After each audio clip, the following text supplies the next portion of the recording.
Hi everyone, this is Susie and welcome to another Wild Orchid Crafts video for the Wild Bunch. I hope all of you are doing well and feeling fine, and I have something really cute to share with you today.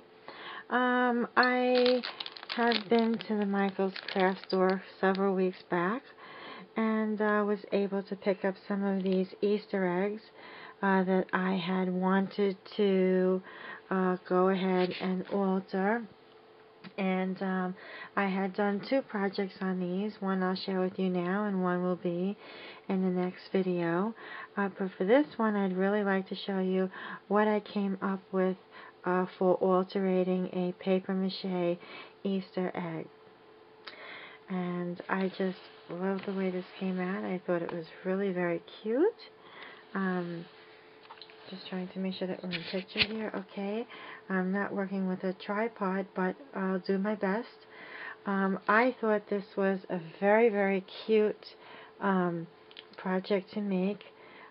I had seen many people altering Easter eggs for the holiday and for for other crafty sakes for fun.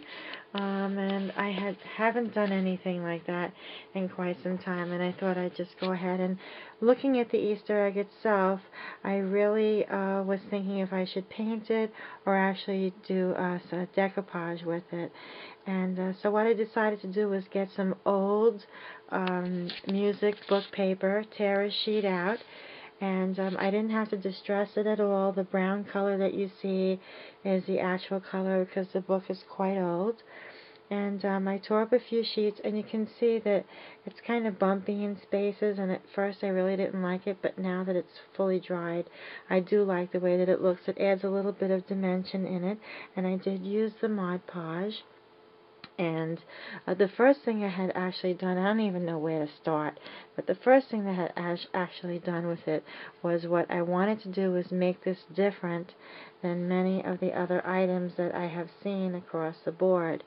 And what makes this item different is, let's see if I can switch hands here with the camera without shaking, is I wound up cutting the egg open. And many of you had commented on Facebook that you had really liked the idea, and I just thought it was very different. I haven't seen anyone do anything like this yet. So it's kind of like a little jewel box, and I had put the paper on all around the egg, and then I lined it with just around the border with some lace that I had in my stash that was very, very narrow, so it went really kind of well around the outside of the egg. And I used all of the Wild Orchid Craft products, the flat back pearls, the shooting pearls, and many different size roses to fit all around, and the seam binding, which is acting as a closure for the egg. And you'll see now that I'm going to back away a little bit here, and I'm going to open the egg with one hand. And you can see that you can use this as a little gift box. What I had done was I just put some random strand of pearls in there just to give you an idea. I did paint the inside of the box, and the funny thing is that when we buy these, we look at them and go, oh, a paper mache egg, but the actual paper mache egg is actually plastic with paper mache over it. So cutting it was pretty easy. I just drew around the center of the egg and then cut it with a straight knife. And then I just sanded the edges and just went ahead decorating. I love it that I thought of putting the closure here. I had an idea for something else, but I'm going to show that on another project.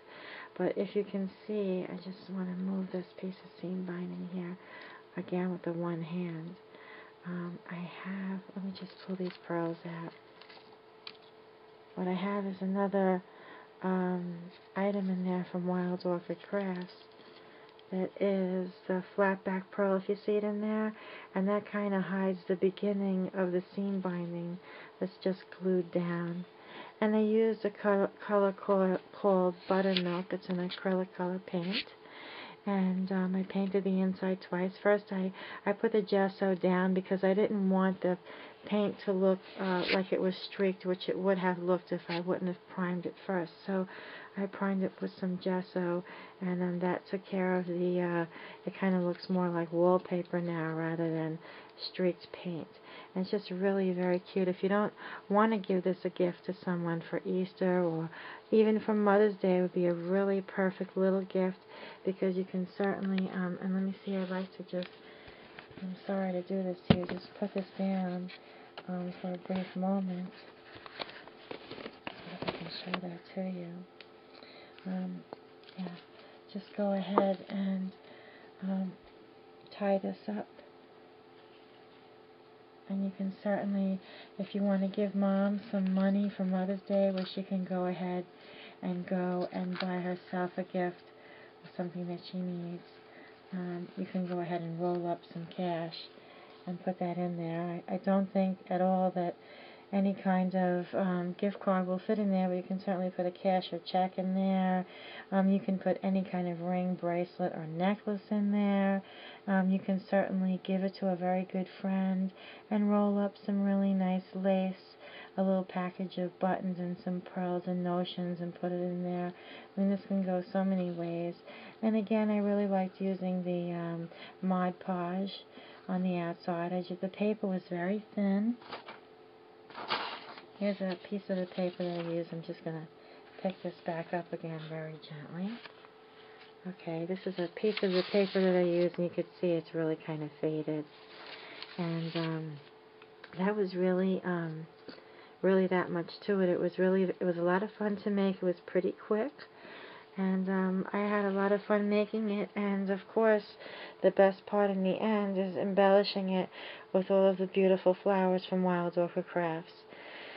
And that's it. You'll find in the drop-down box below a list of all of our links on YouTube and Facebook, as well as my blog page, and a list of all the items that were used in this video. So I just want to say thank you again for stopping by, and that I hope that all is well with all of you.